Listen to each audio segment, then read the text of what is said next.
আসসালামু আলাইকুম ওয়া রাহমাতুল্লাহি ওয়া বারাকাতুহু। আলহামদুলিল্লাহ নাহমাদুহু ওয়া নাস্তাঈনুহু ওয়া নাস্তাগফিরুহু ওয়া নু'মিনু বিহি ওয়া নাতাওয়াক্কালু আলাইহি ওয়া নাউযু বিল্লাহি মিন শুরুরি আনফুসিনা ওয়া মিন সাইয়্যাতি আমালিনা মান ইয়াহদিহিল্লাহু ফালা মুদিল্লা লাহু ওয়া মান ইযলিল ফালা হাদিয়া লাহু ওয়া আশহাদু আল লা ইলাহা ইল্লাল্লাহু ওয়া আশহাদু আন্না মুহাম্মাদান আবদুহু ওয়া রাসূলুহু الذي أرسله بالحق بشيرا ونذيرا وداعيا إلى الله بإذنه وسراجا منيرا.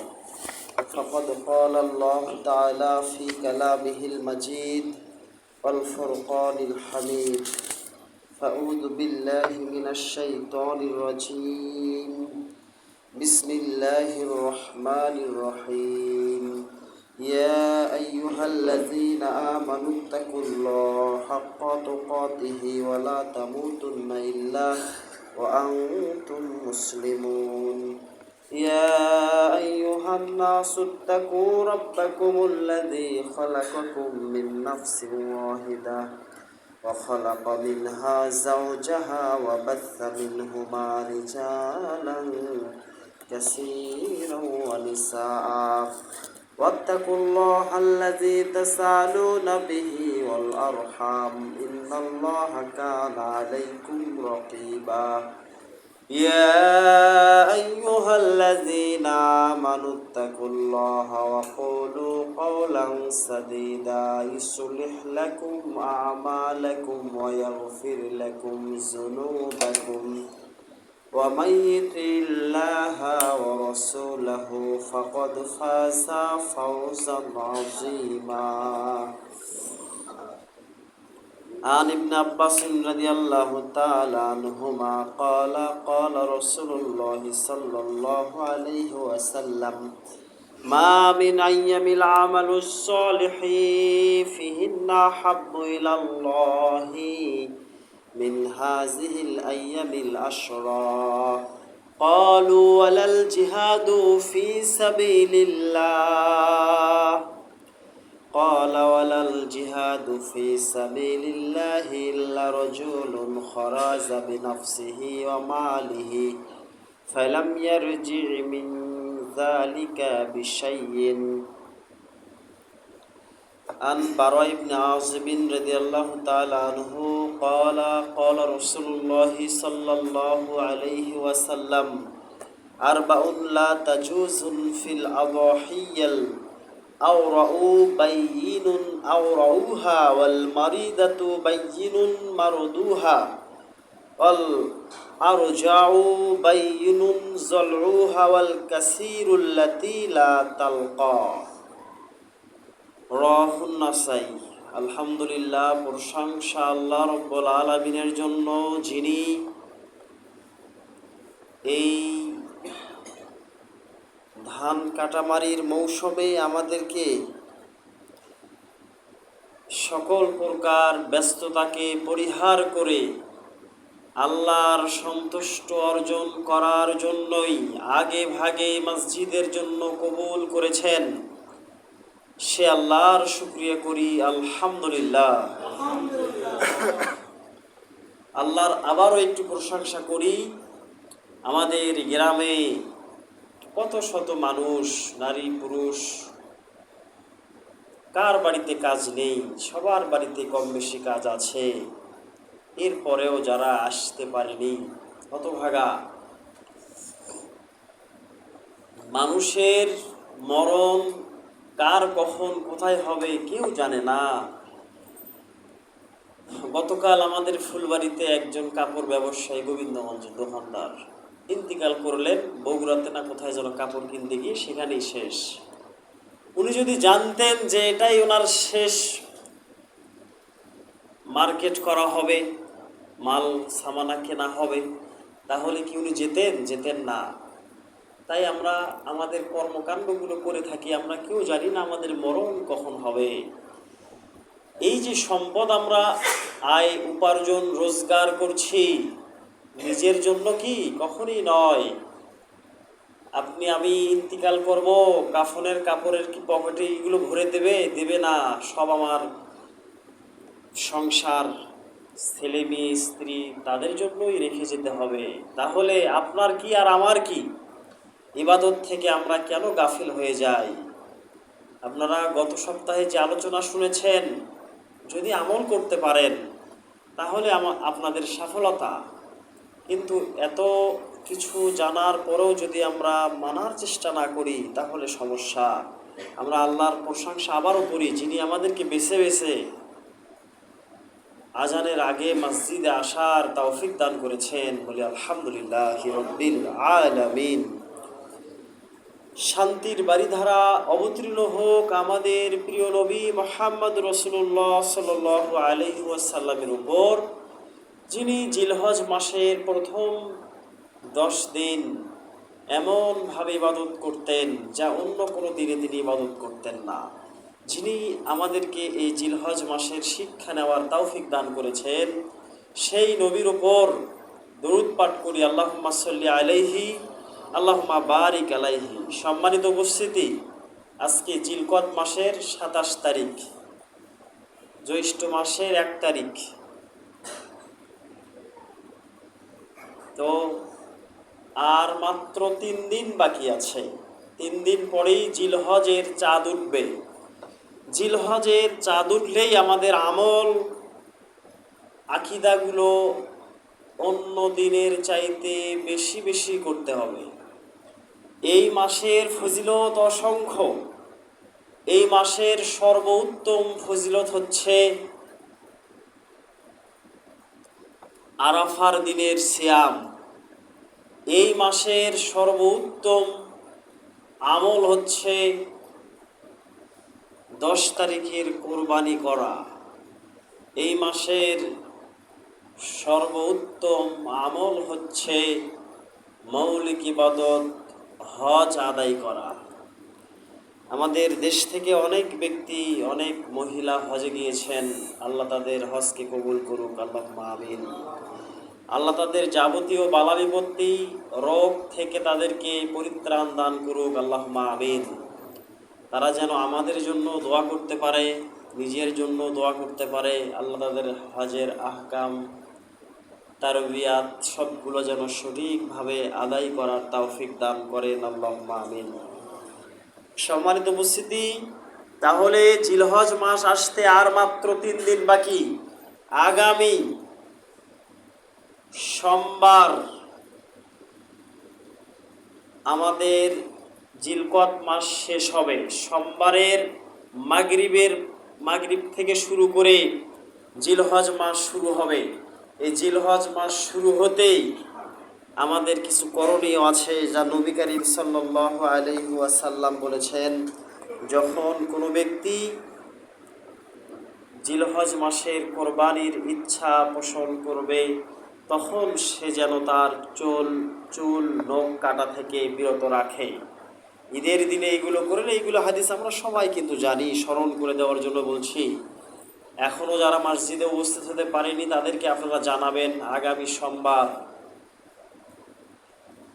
বাদ মাগরিব থেকে সকল প্রকার খেউরি কার্য কর্তন করা কোরবানি দাতা ব্যক্তিদের জন্য নিষিদ্ধ। যে ব্যক্তি ঈদের দিনে এগুলো করবে, আল্লাহ রাব্বুল আলামিন তাকে কোরবানি করার সব দান করবেন। সুবহানাল্লাহ বলবেন না? সবই কি আপনাদেরকে বলে দিতে হবে? আশ্চর্য কোনো হাদিসের কথা শুনলেই সুবহানাল্লাহ বলে নেকি অর্জন করার চেষ্টা করবেন। সম্মানিত উপস্থিতি, আল্লাহর নবী সাল্লাল্লাহু আলাইহি ওয়াসাল্লাম বলেছেন, সহিহ মুসলিম, সহিহুল বুখারীতে হাদিস রয়েছে, আরও অনেক জায়গাতেই রয়েছে। এরপরেও আল্লাহ রাব্বুল আলামিন সূরা ফাজরে বলেছেন, আউযু বিল্লাহি মিনাশ শাইতানির রাজীম, বিসমিল্লাহির রহমানির রহিম, ওয়াল ফাজরি ওয়া লায়ালিন আশর। আল্লাহ রাব্বুল আলামিন বললেন, ফজরের কসম, ওয়া লায়ালিন আশর, এবং 10 রজনীর কসম। রজনী মানে রাত। তো এই 10-এর কথা আল্লাহর নবী সাল্লাল্লাহু আলাইহি সাল্লাম দুটি ব্যাখ্যায় দিয়েছেন। এক নাম্বার ব্যাখ্যা হচ্ছে রমজানের শেষ রজনীগুলোকে, বেজর রাত্রিগুলো সহ ইতিকাফকে 10 রজনী বলা হয়ে থাকে এই আয়াতের ব্যাখ্যায়।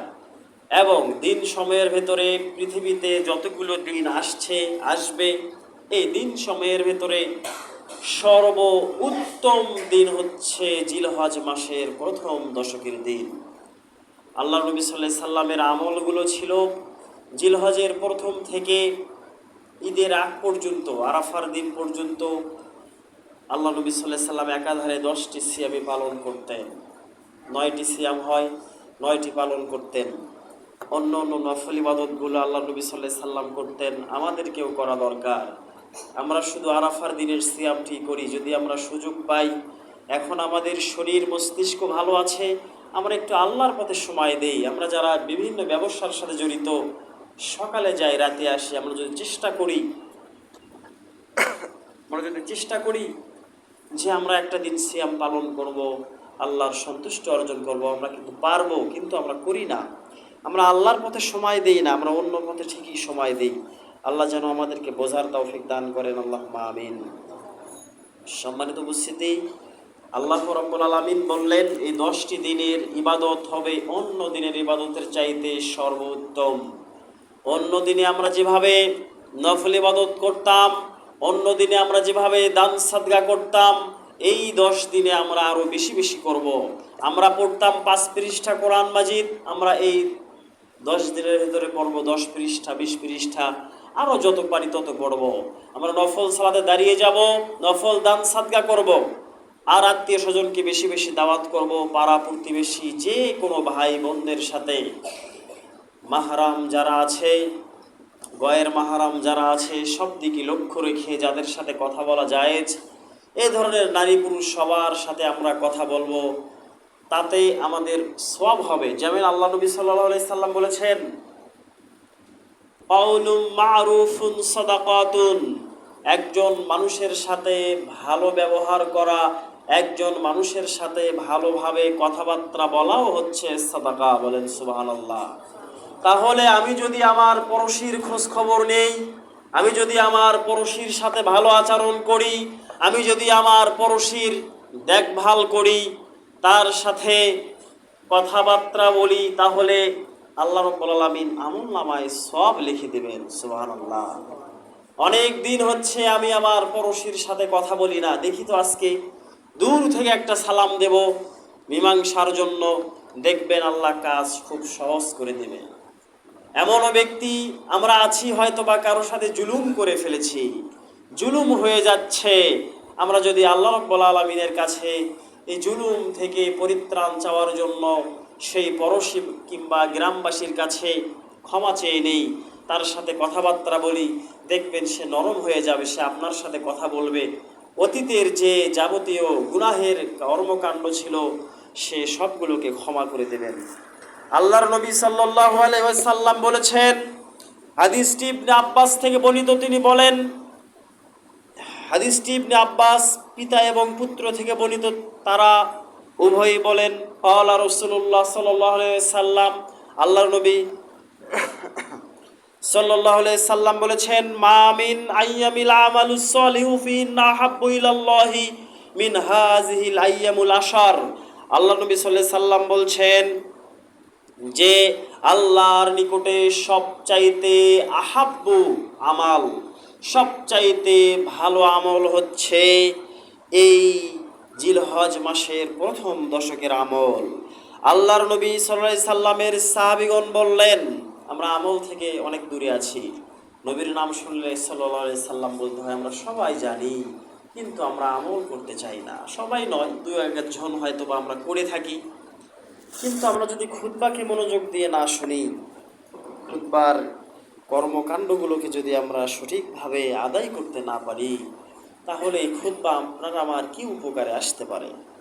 আল্লাহর নবী সাল্লাল্লাহু আলাইহি সাল্লামের সাহাবীগণ বলছেন, ইয়া রাসূলুল্লাহ, এই 10 দিনের আমলের এত ফজিলত, আর কি কোনো ফজিলত নেই?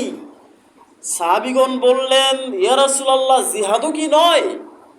আল্লাহ নবী সাল্লাল্লাহু আলাইহি সাল্লাম বললেন, ওয়ালাল জিহাদু ফি সাবিলিল্লাহি জিহাদও নয়, তবে ইল্লা রাজুলুন খরাজা বিনাফসিহি ওয়া মালিহি ফালাম ইয়ারজি যালিকা বিশাইইন।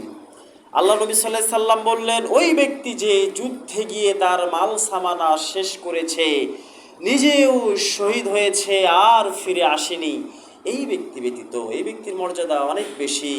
তবে যুদ্ধে গিয়েছে, গাজী হয়ে ফিরে এসেছে, যুদ্ধে গিয়েছে, গনিমত পেয়েছে, যুদ্ধে গিয়েছে, যুদ্ধ থেকে জয়লাভ করে এসেছে, এমন ব্যক্তির চাইতে উত্তম হবে যে ব্যক্তি জিলহজ মাসের প্রথম দশকে আল্লাহ রাব্বুল আলামিনের ইবাদত করবেন। বলেন সুবহানাল্লাহি ওয়া বিহামদিহি সুবহানাল্লাহিল আযীম। সেটা শুরু হবে কবে থেকে? আগামী সোমবার সন্ধ্যা থেকে, মাগরিব থেকে শুরু হবে ঈদের দিন পর্যন্ত, এবং ঈদের দিনের পরের 3 দিন, ঈদের দিনের পরের 3 দিন, ঈদের দিন বাদ 10 দিন শেষ, ঈদের দিনের পরের 11তম দিন, 12তম দিন, 13তম দিন। এই 13তম দিনকে আরবিতে বলা হয় ইয়াউমুত তাশরিক, শুকানো দিন। তথা আপনারা এগুলো সবই জানেন। আল্লাহ নবী সাল্লাল্লাহু আলাইহি সাল্লাম বলেছেন, আগের জামানায় তো ফ্রিজ ছিল না, নবী করিম সাল্লাল্লাহু আলাইহি সাল্লামের জামানায় ফ্রিজ ছিল না, সেই সময় মানুষেরা গোশত শুকে শুকে মুহররম পর্যন্ত খেত। আমরাও দেখেছি, আমাদের পিতামাতাই করত, আমাদের দাদিরা করত। মোল দিয়ে সুতলির ভেতরে, আগে তো পাটের সুতলি ছিল, এখন তো প্লাস্টিক কত কি বের হয়েছে, পাটের সুতলির ভেতরে গোশত ফুটো করে দিয়ে দিয়ে বাঁশের একেবারে আগালে আঙিনার ভেতরে বেঁধে রাখতো, সন্ধ্যা হলে খুলে রাখতো, আবার সকালে দিয়ে রাখতো। এভাবে যখন শুকে যেত, তারা মুহররমের এটা দিয়ে ইফতার করতো বা সাহারি করতো, মুহররমের যে রোজা আছে। সম্মানিত উপস্থিতি, এই যে গোশত শুকানো, নবী করিম সাল্লাল্লাহু আলাইহি সাল্লাম সাহাবীদেরকে সহ তিনি এই 3 দিনে গোশত শুকাতেন, এবং দুনিয়াবাসী সবার জন্য এই 3 দিনের সিয়াম চিরতরে হারাম। যত মানতের সিয়াম থাক, আর যত নফল সিয়াম থাক, আর যত ফরজ সিয়াম থাক, আয়ামে তাশরিকের 3 দিন সিয়াম পালন করা আসাদুল হারাম।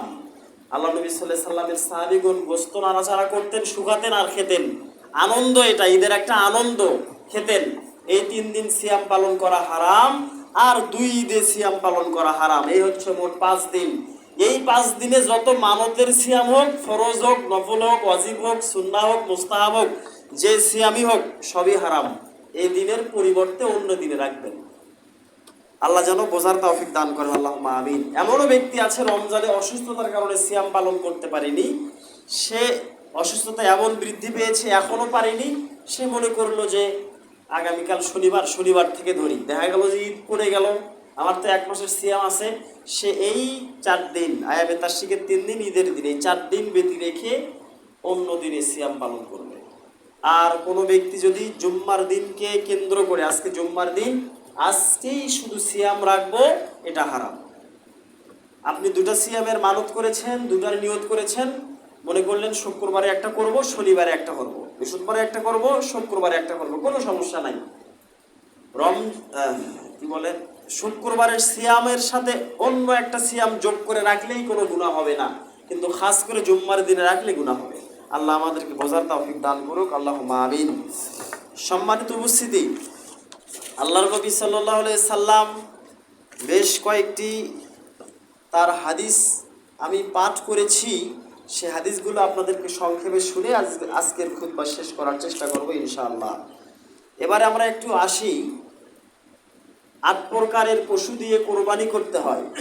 8 প্রকার পশু কি? আল্লাহ নবী সাল্লাল্লাহু আলাইহি সাল্লাম বলেছেন, ভেড়া বা দুম্বা নর মাদি, ভেড়া বা দুম্বা পুরুষ এবং মহিলা জাত, এই যে 2। 3 নাম্বার ছাগল নর কিংবা মাদি। 5 এবং 6 গরু নর কিংবা মাদি। 7 এবং 8 উট নর কিংবা মাদি। এখন মহিষ কোরবানি করার ক্ষেত্রে কিছু মাসলা মাসাইল ইখতিলাফ রয়েছে। অনেকেই মনে করেন মহিষ দ্বারা কোরবানি হবে না, আবার অনেকেই বলেন গরু দ্বারা যদি কোরবানি হয় তাহলে মহিষ দ্বারাও হবে। তাদের একটা যুক্তি দিয়েছেন হাদিস থেকে, সেটা কি, আল্লাহ নবী সাল্লাল্লাহু আলাইহি সাল্লাম বলেছেন যদি কারো কোনো ব্যক্তির 20টা গরু হয়, 20টা গরুর একটা জাকাত বের করতে হবে, মহিষেরও জাকাত বের করতে হবে। ওই হাদিসকে কিয়াস করে তারা বলেছেন যদি মহিষের জাকাত নেওয়া যায় তাহলে মহিষ দিয়ে কোরবানিও হবে। আল্লাহু আলাম। সন্দেহান থেকে আমাদেরকে আল্লাহ বেঁচে থাকার তৌফিক দান করুক। সম্মানিত উপস্থিতি, আল্লাহ নবী সাল্লাল্লাহু আলাইহি সাল্লামের সবচাইতে কোরবানিগুলো ছিল যেগুলো তিনি বাড়িতে করতেন, সফরে নয়। এই ধরনের যত কোরবানি তিনি মুকিম অবস্থায় করতেন সবগুলো তিনি একা একটা করতেন, একা একটা করতেন এক পরিবারের জন্য। এক জন্তুর ভেতরে অন্য 2-3টা ফ্যামিলি যোগ করা তিনি মুকিম অবস্থায় পছন্দ করতেন না, যেটা আমরা করে থাকি। এক গরুতে 7 জন 6 জন 5 জন ইত্যাদি আমরা জমা হয়ে থাকি। সম্মানিত উপস্থিতি, কোনো এক কারণে আপনারা সবাই ইমানদার, আপনারা সবাই ভালো, আমি হুজুর আমাকেও আপনি ভাগের ভেতরে নিয়েছেন, আমার হারাম টাকা আছে, বলেন তো ওই 6 জনের কোরবানি কবুল হবে? এই জন্য একা করাটাই সবচাইতে উত্তম। আর যদি ইমানদার ভালো হালাল কোনো ব্যক্তি পান তার সাথে কোরবানি করবেন, সমস্যা নেই। তবে এটা সফরের হাদিস। সফরে একটা জন্তুতে মানে গরু সমতুল্য জন্তুতে 7 জন ভাগ দেওয়া যায়, একটা উটে 10টা ভাগ দেওয়া যায়। ছাগলের ক্ষেত্রে সেটা বড় হোক ছোট হোক একটাই। তো এ হচ্ছে কথা। আল্লাহর নবী সাল্লাল্লাহু আলাইহি সাল্লাম সফরে 7 জনের পক্ষ থেকে একটি গরু কোরবানি করেছেন বা 10 জনের পক্ষ থেকে একটি উট কোরবানি করেছেন। কিন্তু বাড়িতে থাকা ব্যক্তিদেরকে মুকিম বলা হয়, যারা সফরে যায় হজে যায় তাদেরকে মুসাফির বলা হয়। মুসাফিরের পক্ষ থেকে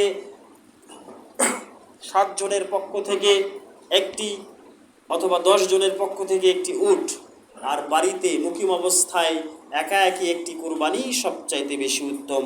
আল্লাহ যেন আমাদেরকে বোঝার তৌফিক দান করেন, আল্লাহুম্মা আমিন। সম্মানিত উপস্থিতি, এবারে পশুর বয়স বিষয়ে যদিও আমরা জানি, স্মরণ করে দেওয়ার জন্য এই সময় বলছি। যদিও আজকে অনেক জায়গায় হাট। উটের 5 বছর বয়স হতে হবে, গরুর 2 বছর, ছাগল ভেড়ার 1 বছর। আল্লাহ নবী সাল্লাল্লাহু আলাইহি সাল্লাম বলেন যদি এমন কোনো পশু হয় যার বয়স পরিপূর্ণ হয়েছে কিন্তু দাঁত ওঠেনি, সেটাকেও কোরবানি করা যাবে। এটা সহিহ মুসলিম শরীফের একটি হাদিস। আল্লাহ নবী সাল্লাল্লাহু আলাইহি সাল্লাম যেন আমাদেরকে বোঝার তৌফিক দান করেন, আল্লাহুম্মা আমিন। হাদিসটি জাবের থেকে বর্ণিত, তিনি বলেন নবী করিম সাল্লাল্লাহু আলাইহি সাল্লাম বলেছেন লা তাসবাহু ইল্লাল মুসিন্না। আল্লাহ নবী সাল্লাল্লাহু আলাইহি সাল্লাম বলছেন তোমরা জবাই করবে না মুসিন্না ব্যতীত। ইল্লা আই ইউসারু আলাইকুম, তবে তিনি তোমাদের উপরে কোনো বিষয়ে কঠিন করেননি। ফাতাসবাহু জাযাতাম মিনাজ জনি। আল্লাহ নবী সাল্লাল্লাহু আলাইহি সাল্লাম বললেন যে তোমরা জবাহ করবে যদি বয়স হয়ে যায়, দাঁত যদি না হয়, তাহলে তোমরা এটা দ্বারা কোরবানি করতে পারবে। আল্লাহ নবী সাল্লাল্লাহু আলাইহি সাল্লাম বলছেন 6 মাসের মেষ কিংবা শাবক কোরবানি করতে পারে কোনো ব্যক্তি যদি কোরবানি না পায়। কোরবানি পাওয়া যাচ্ছে না এমত অবস্থায় 6 মাসের একটা ভেড়া, এখানে কিন্তু ছাগলের কথা নাই, ভেড়ার কথা খুব মাথায় রাখবেন। ভেড়া বা দুম্বার ক্ষেত্রে মেষ বা শাবক কোরবানি করা যেতে পারে 6 মাসের, যদি সেটা হুষ্টপুষ্ট হয়। একটু পরে একটি হাদিস আসবে, সেই হাদিস অনুযায়ী যদি কারো পশুতে সেটা প্রয়োগ হয় তাহলে করতে পারবেন, আর যদি না হয় তাহলে হবে না। যেমন একটি হাদিস রয়েছে কোরবানির দোষ ত্রুটির বিষয়ে।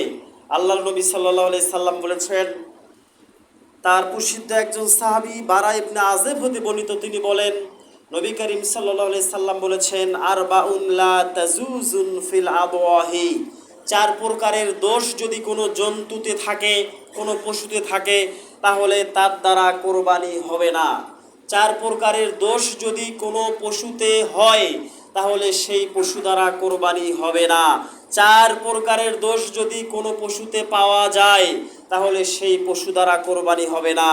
1 নাম্বার হচ্ছে আল আওরাউ বাইয়িনুন আওরাউহা, যদি দেখা যায় পশু এমন কানা যেটা স্পষ্ট, বাইয়িনুন মানে বর্ণনা, বাইয়িনুন মানে দলিল, বাইয়িনুন মানে যেটা স্পষ্ট বোঝা যায়, এমন জন্তু যেটা স্পষ্ট কানা, দেখা যাচ্ছে যে সে কানা, চোখে থিত পায় না, এই জন্তু দ্বারা কোরবানি হবে না। আল্লাহ নবী সাল্লাল্লাহু আলাইহি সাল্লাম দ্বিতীয় দোষের কথা বললেন, ওয়াল মারিজাতু বাইয়িনুন মারদুহা, এমন রোগাক্রান্ত পশু যার রোগটা স্পষ্ট দেখা যাচ্ছে, এমন রোগাক্রান্তকে দিয়ে যদি দোষ পাওয়া যায় তাহলে কোরবানি হবে না। এরপরে আল্লাহ নবী সাল্লাল্লাহু আলাইহি সাল্লাম বলছেন তৃতীয় দোষ হচ্ছে ওয়াল আরজাউ বাইয়িনুন যলউহা, স্পষ্ট খোরা, এমন খোরা যেটাকে স্পষ্ট খোরা বোঝা যাচ্ছে, সেটা দিয়ে কোরবানি হবে না। ওয়াল কাসিরু, চতুর্থ নাম্বার দোষ হচ্ছে ওয়াল কাসিরুল্লাতি লা তানকা, যে এমন একটা জীর্ণ শীর্ণ পশু যার হাড্ডিতে কোনো মজ্জা নেই, হাঁটতেই পারে না, চলতেই পারে না, ধাক্কা দিলে চটকে পড়ে যায়, এমন কোনো জন্তু যদি হয় সেটা দিয়ে কোরবানি হবে না। এরপরে আল্লাহ নবী সাল্লাল্লাহু আলাইহি সাল্লাম বলছেন এই চার প্রকার দোষ ব্যতীত, এই চারের চাইতেও যদি আরো বেশি দোষ স্পষ্ট হয় সেটা দিয়ে আর কোরবানি হবেই না। এরপর আল্লাহ নবী সাল্লাল্লাহু আলাইহি সাল্লাম বললেন এই চার দোষের যদি কোনো কম দোষে সাব্যস্ত হয় কোনো পশু, তাহলে সেটা দিয়ে কোরবানি জায়েজ আছে। যেমন আল্লাহ নবী সাল্লাল্লাহু আলাইহি সাল্লাম বলছেন অল্প খোরা, অল্প শিং ভাঙা, যে কোনো এক কারণে শিং হয়েছে। কিছুদিন আগে কোনো এক ভাই জানতে চেয়েছেন যে তার গরুর শিং পেস্তে পেস্তে মাথার ভেতরে ঢুকে যাচ্ছে, তাহলে গরু কষ্ট পাচ্ছে, সেটাই কেটে দিয়েছে আর একটা ছোট, তো এ ধরনের সমস্যা হবে না, তা দিয়ে কোরবানি হবে। সামান্য কান ছিদ্র তথা সবচাইতে মূল্যবানই কথা হচ্ছে এই চারটা দোষের যদি কম হয় কোনো সমস্যা নেই, অত বিস্তারিত বলার কোনো দরকার নেই। আল্লাহ রাব্বুল আলামিন আমাদেরকে বোঝার তৌফিক দান করুক, আল্লাহুম্মা আমিন। সম্মানিত উপস্থিতি, আল্লাহ নবী সাল্লাল্লাহু আলাইহি সাল্লাম আরও বলেছেন যে ব্যক্তি জিলহজ মাসের চাঁদ দেখবে, আমাদের যে জিলকদ মাসের আজকে কত তারিখ হচ্ছে, আমি কিন্তু খুতবার শুরুতেই বলছিলাম, জিলকদের আজ কত তারিখ বলেন? 27 তারিখ। ভয় পান কেন? কোনো ভয় নাই। জিলকদ মাসের আজকে 27 তারিখ, আর 3 দিন আছে। 3 দিনের ভেতরে খেউরি কার্য, গোফ, হাত পায়ের নখগুলো আর অন্য অন্য খেউরি কার্যগুলো আমাদেরকে পরিষ্কার করতে হবে। এই 10 দিনের ভেতরে না কেটে ঈদের দিনে কাটলে আল্লাহ কবুল কোরবানি করার সওয়াব দেবেন। বলেন সুবহানাল্লাহ।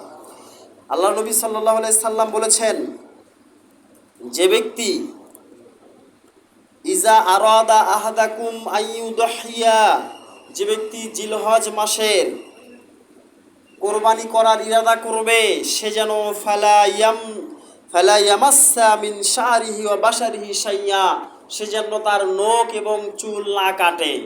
এরপরে আল্লাহ নবী সাল্লাল্লাহু আলাইহি সাল্লাম আরও বলেছেন ইজা আরাদা জিলহিজ্জাতি হেলালাম, যে ব্যক্তি জিলহজ মাসের নতুন চাঁদ দেখবে সে যেন তার নখ চুল কাটা থেকে নিজেকে বিরত রাখে। আল্লাহ যেন আমাদেরকে বোঝার তৌফিক দান করে, আল্লাহুম্মা আমিন। কাটামারির এই ব্যস্ততায় পড়ে আপনি চুল কাটতে পারেননি, গোফ কাটতে পারেননি, দেখলেন জিলহজ মাসের চাঁদ উঠেছে, কোরবানির সওয়াব নেওয়ার জন্য আর না কেটে ঈদের দিনে কাটেন, ঈদের সালাতের পরে কাটেন, আপনার কবুল কোরবানির সওয়াব পাবেন। এখন যদি বলেন যে হুজুর স্টাইল না দেখালে হয় না, পরিষ্কার পরিচ্ছন্ন না থাকলে হয় না, আমি এখন ইয়ং পোলা, আমার যদি চুল না কাটি তাহলে কেমন হয় না, তাহলে আপনার কোরবানির সওয়াব তো আপনি পাচ্ছেন না। আপনি একটা গরু কিনলেন 3 লাখ টাকা দিয়ে, কিন্তু এই 3 লাখ টাকার গরুতে যদি 5 জন ভাগী থাকে বেনামাজি, 2 জন ভাগী থাকে সুদের সাথে জড়িত, 3 জন ভাগী থাকে ঘুষের সাথে জড়িত, 4 জন ভাগী থাকে গীবতের সাথে জড়িত, তাহলে আপনি একা হালাল হয়ে কোরবানি করবেন, আপনার তো কোরবানি হবে না। আল্লাহ নবী সাল্লাল্লাহু আলাইহি সাল্লাম বললেন মুকিম অবস্থায় একাই করতে হয়। আল্লাহ যেন আমাদেরকে বোঝার তৌফিক দান করেন, আল্লাহুম্মা আমিন। তাহলে কোরবানি করতে এত ঝামেলা, এত সমস্যা হতে পারে, কিন্তু যদি আপনি কোরবানির ইচ্ছা করেন যে আমি এবার কোরবানি করব, তাহলে আপনি আপনার চুল এবং নখ কাটা থেকে বিরত থাকেন।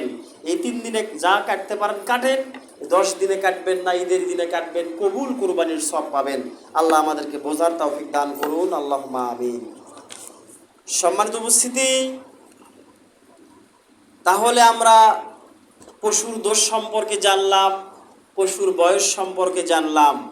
এবার আসেন, পশু আমরা যদিও ঈদের আগে আর একটি সপ্তাহ পাবো যদি আল্লাহ আমাদেরকে বেঁচে রাখেন, আমরা পশুর জন্য খুব ভালোভাবে ছুরি শান করব, যাতে পশুর কোনো কষ্ট না হয়। আমাদের যার যার এই ছুরি আছে, এটা কিন্তু আমাদের সমাজ থেকে একটা প্রতি বছরই বলা হচ্ছিল ক্রয় করার, কিন্তু আমাদের আসলে মৌলিক কাজই এগোচ্ছে না। আমরা ছুরির কথা কিভাবে বলি, এরপরেও আমাদের এগুলো করা দরকার। বিশেষ করে জুলুম করবেন না কারো সাথে। জুলুমটা কি? এই এখন মারাকাটির সময় অনেকেই রাস্তাতে পল দিচ্ছি মোটা করে, পলের অন্য অন্য জাবুরার পালা, ভুট্টার গাছের পালা, মানুষের কষ্ট দিচ্ছি, এগুলো কিন্তু একেবারে জুলুম। এই জুলুম থেকে যদি কেউ আঘাতপ্রাপ্ত হয়, কেউ যদি তার পায়ে কষ্ট পায়, কোনো নামাজি ব্যক্তি মসজিদে আসতে যদি রাস্তায় এরকম সমস্যা হয় আর যদি কষ্ট হয়, তাহলে কিন্তু আপনি আমি জুলুমের খাতায় আমাদের নামকে লিপিবদ্ধ করলাম। আল্লাহ নবী সাল্লাল্লাহু আলাইহি সাল্লাম বলছেন, আয-যুলমু যুলমাতুন ইয়াউমাল কিয়ামা, হাসরের মাঠে কিয়ামতের দিনে ওই জালেম ব্যক্তিদেরকে আল্লাহ অন্ধ করে উঠাবেন। সবাই দেখতে পাবে একে অপরকে। এই ব্যক্তিরা বলবে যে আমাদের চোখ আছে কিন্তু আমরা দেখতে পাচ্ছি না কেন? আমরা দুনিয়াতে মানুষকে কষ্ট দিতাম, মানুষ আমাদের জন্য কষ্ট পেত। এই যে আমি জালেম, যত কোরবানি করেন, হজই করেন, জাকাতি দেন, রমজানের সিয়ামি পালন করেন, 5 ওয়াক্ত সালাতি মসজিদে আদায় করেন, কোনো লাভ হবে না যদি আমি জুলুম করি। জুলুমটা কি? জুলুমের অনেক সংজ্ঞা আছে, যা আমাদের গ্রামবাসী দেশবাসীর সাথে লকব হয়ে আছে। সেটা হচ্ছে ঈদুল আজহার দিনে অন্যের কলার গাছের কলার পাতা কেটে সেখানে গোস্ত রাখা। এটা একটা বড় জুলুম, এটা একটা বড় অন্যায়। মানুষকে রাস্তায় কষ্ট দেওয়াও বড় অন্যায়। আল্লাহ নবী সাল্লাল্লাহু আলাইহি সাল্লাম বলছেন, ওই ব্যক্তির অন্তরে ঈমান আছে, জোরে বলেন সুবহানাল্লাহি ওয়া বিহামদিহি। সারাদিন জমিতে কাজ করে আসে মসজিদে ঘুমাচ্ছেন, সুবহানাল্লাহি ওয়া বিহামদিহি, সুবহানাল্লাহিল আযীম। আল্লাহর নবী সাল্লাল্লাহু আলাইহি সাল্লাম বলছেন, মানুষকে কষ্ট দিয়ে ইবাদত করলে সে ইবাদত গ্রহণ হবে না। সেটা হুজুরের পক্ষ থেকে হোক, সেটা মুয়াজ্জিন সাহেবের পক্ষ থেকে হোক, সেটা মসজিদ কমিটির কোনো কমিটির বা সদস্যর পক্ষ থেকে হোক, মাঠ কমিটির সদস্যর পক্ষ থেকে হোক, কিংবা সমাজের কোনো দায়িত্বশীল, পরিবারের কোনো দায়িত্বশীলের পক্ষ থেকে হোক, যদি একটু জুলুম হয় সব বরবাদ। আল্লাহ যেন আমাদেরকে বোঝার তৌফিক দান করেন, আল্লাহুম্মা আমিন। আমরা যেন কোনো ক্ষেত্রেই কারো সাথে সামান্য পরিমাণ জুলুম না করি। যদি জুলুম হয়ে যায়, আপনি আমার মুসলিম ভাই, আপনি আমাকে জানাবেন, হুজুর আপনার এই কথাটা জুলুম হয়ে গেল, আপনি এভাবে কেন বলেন, এভাবে বললে এটা উপকার, এভাবে বললে মানুষকে বোঝানো ভালো যাবে, আপনি পরামর্শ দিবেন, তাহলে তো আমি আমার পাপ থেকে বাঁচতে পারবো। কিন্তু আপনি আমাকে জানাবেন না, আর শুধু টঙ্গের পারে আর মাঠে গিয়ে বলবেন, হুজুর মুয়াজ্জিন মসজিদের কমিটিদের এই সমস্যা। মুখে বলেন, মুখে বলতে পারছেন না, গীবত হচ্ছে, একটু দূরে নিয়ে গিয়ে বলেন এই সমস্যা পরিলক্ষিত হচ্ছে, আপনি আপনার আমলকে পরিবর্তন করেন, তাহলে আমাদের উপকার হবে। আল্লাহ যেন আমাদের সকলকে বোঝার তৌফিক দান করেন। সকলেই বলি আল্লাহুম্মা আমিন। সম্মানিত উপস্থিতি, আল্লাহর নবী সাল্লাল্লাহু আলাইহি সাল্লাম এই জিলহজ মাসের 10 দিনে আমরা যে আমলের কথাগুলো শুনলাম, নবী করিম সাল্লাল্লাহু আলাইহি সাল্লাম যা বলেছেন, আমরা যেন সে আমলগুলো বেশি বেশি করতে পারি। সবচাইতে বড় কথা হচ্ছে আমরা যেন সালাম বিনিময় সবার সাথে করতে পারি। আমরা যেন এই ঈদুল আজহাতে এসে এই আয়ামে তাশরিকের দিন সমূহের ভেতরের আগেই যেন আমরা আমাদের প্রত্যেকটা আত্মীয়র সাথে সদাচরণ করতে পারি, এবং আমাদের নিকটতীয় যারা বোন ভাগিনী ভাতিজি যারা আছে, ভাই বেরাদার, তাদের সবাইকে যেন ঈদে আমরা দাওয়াত করতে পারি। এটা একটা হক, এটা একটা হক, এটা আদায় করতে হবে। পড়শির সাথে যেন ভালো আচরণ করতে পারি, আশেপাশের পড়শির সাথে যেন সুসম্পর্ক রাখতে পারি। এই জিলহজ মাসে আল্লাহ কবুল করবেন, আমরা যেন বেশি বেশি আমলে সলে করতে পারি। সকলে বলি আল্লাহুম্মা আমিন। এ বলেই কথা শেষ করলাম। আকুলি কওলি হাযা আস্তাগফিরুল্লাহু লি ওয়া লাকুম ওয়া লিসাইরিল মুসলিমিন ফাস্তাগফিরুহু ইন্নাহু হুয়াল গফুরুর রহিম।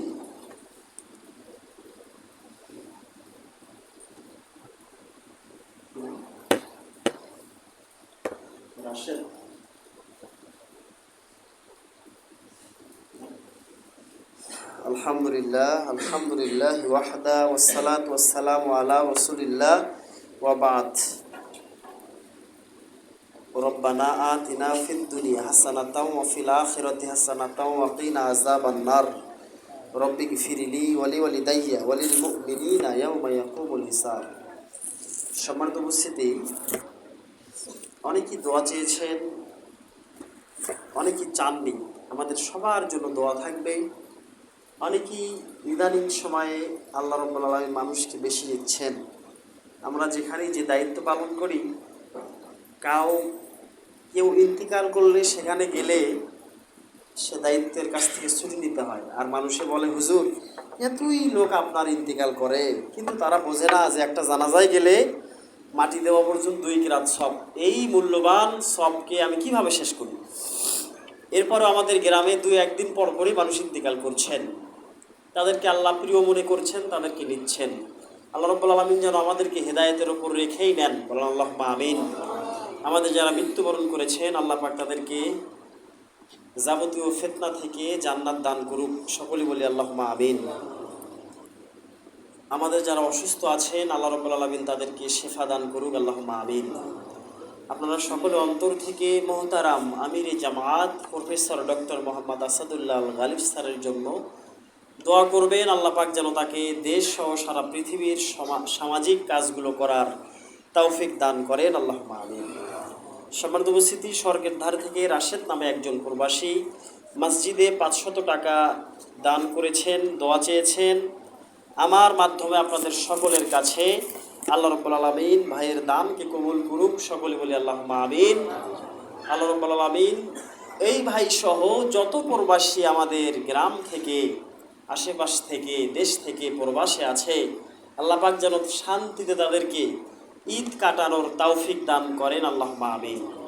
সেই সাথে প্রবাসী ভাই বোনদের পরিবারকে যেন আল্লাহ রাব্বুল আলামিন যাবতীয় বাংলাদেশের যে অবস্থা, এখানে প্রবাসীর স্ত্রী মারা যাচ্ছে, ছেলে মেয়ে বউ পিতামাতাকে হত্যা করা হচ্ছে, জবাই করা হচ্ছে, যা আমরা ফেসবুক ইউটিউবের মাধ্যমে অনেক সংবাদ পেয়ে থাকি। অনেক কষ্ট হয়। এই সন্তান সন্ততি গ্রামবাসীকে রেখে বিদেশ যায়, তারা কোন অবস্থাতে থাকে তারা তাদের খোঁজ খবর নিতে পারে না। অসামাজিক কর্মকাণ্ডে তারা একেবারে ছড়িয়ে পড়ে যায়। আল্লাহ রাব্বুল আলামিন যেন আমাদের গ্রামকে, আমাদের প্রবাসী ভাইদের পরিবারকে, সেই সাথে যত সমাজ আছে, আমাদের সমাজে যত বাড়িঘর আছে, প্রত্যেক পরিবারকে যেন তার আমানতের ভেতরে নিরাপত্তায় আল্লাহ রেখে দেন, সকলে বলি আল্লাহুম্মা আমিন। আমাদের যারা মুসলমান ভাই বন্ধু আছেন, যাদের জমি কেনার মতো সামর্থ্য আছে, জমি লিজ নেওয়ার মতো সামর্থ্য আছে, আল্লাহ পাক যেন তাদেরকে কোরবানি করার তৌফিক দান করেন, সকলে বলি আল্লাহুম্মা আমিন। আল্লাহ পাক যেন কোরবানিতে আমাদের হিংসা দূর করে দেওয়ার তৌফিক দান করেন, বলেন আল্লাহুম্মা আমিন। হুজুর হিংসাটা কি? হুজুর হিংসা হচ্ছে 10,000 টাকা দিয়ে একটা খাসি কিনেছি, গোস্ত পেয়েছি 5 কেজি কিংবা 7 কেজি, কিন্তু আমার পড়শির এত টাকা, এত কিছু, কিন্তু আমি জানি না যে তিনি ঋণে আছেন। তার গোস্ত হুজুর ফ্রিজে আটতিছে না, হুজুর বস্তায় বস্তায় গোস্ত, এত গোস্ত কোরবানি দিয়ে কি করবো, না করাই ভালো। এই ধরনের হিংসা মন মানসিকতা যেন আমাদের না হয়। এটা একটা বড় ধরনের হিংসা। কোরবানি করব কার উদ্দেশ্যে বলেন তো? কোরবানি একটা দান, আল্লাহ এটা খাওয়াচ্ছেন আলহামদুলিল্লাহ, খাচ্ছি এটা আলহামদুলিল্লাহ। অন্য নবীদের জামানায় এটা পুড়ে নিয়ে যাওয়া হতো, আমাদের খাওয়া হচ্ছে এটা আলহামদুলিল্লাহ। সারা বছর খাই, গোস্ত কিনে খাই, মুরগি কিনে খাই, এরপরে ঈদে গরিবদের গোস্তর উপরে লো ভাই রে বাবা, এতগুলো গোস্ত। আল্লাহ যেন আমাদেরকে এ ধরনের হিংসা থেকে বেঁচে থাকার তৌফিক দান করেন, আল্লাহুম্মা আমিন। আল্লাহ যেন আমাদেরকে কুকুর না বানান, বলেন আল্লাহুম্মা আমিন। হুজুর এত বড় কথা বললেন, এত বড় কথা এই জন্য দশহারিতে আমাদের সমাজে হয় না, বলেন আলহামদুলিল্লাহ। অন্য সমাজে হয়। দশহারিতে গোস্ত দেওয়ার পরে আবার ভাগ, হ্যাঁ গরিবরা এতগুলো খেতে পারবি, আমরাও ভাগ নেব। আমাদের এলাকায় গরিব মেয়ে তো কি হয়েছে, আশেপাশে এতিমখানা আছে, অনেক মাদ্রাসা আছে, সেখানে দান করে দেব। বিভিন্ন বড় বড় প্রতিষ্ঠান আছে, এতিমরা আছে, এতিম মহিলারা আছে, সেখানে পার করে দেবো। তারাই খাক, সব হোক আমাদের। কিন্তু আমরাও যদি কুকুরের মতো, কুকুর কি সারাদিন পেট ভর্তি করে খায়, যখন পেটের ভেতরে হজম করতে পারে না, মুখ দিয়ে উগলিয়ে দেয়, মানে বমি করে দেয়। বমি করার পর এত সুন্দর লোভনীয় খাবার, এগুলা আবার পরে থাকবে, আবার সেটা খায়। বুঝতে পারছেন? তো আমরা যেন এই ধরনের মুসল্লি না হই, আল্লাহ পাক যেন আমাদেরকে সেই তৌফিক দান করেন। আল্লাহুম্মা আমিন। বলেন আল্লাহুম্মা সাল্লি আলা মুহাম্মাদিন ওয়া আলা আলি মুহাম্মাদিন কামা সাল্লাইতা আলা ইব্রাহিম ওয়া আলা আলি ইব্রাহিম ইন্নাকা হামিদুম মাজিদ। আল্লাহুম্মা বারিক আলা মুহাম্মাদিন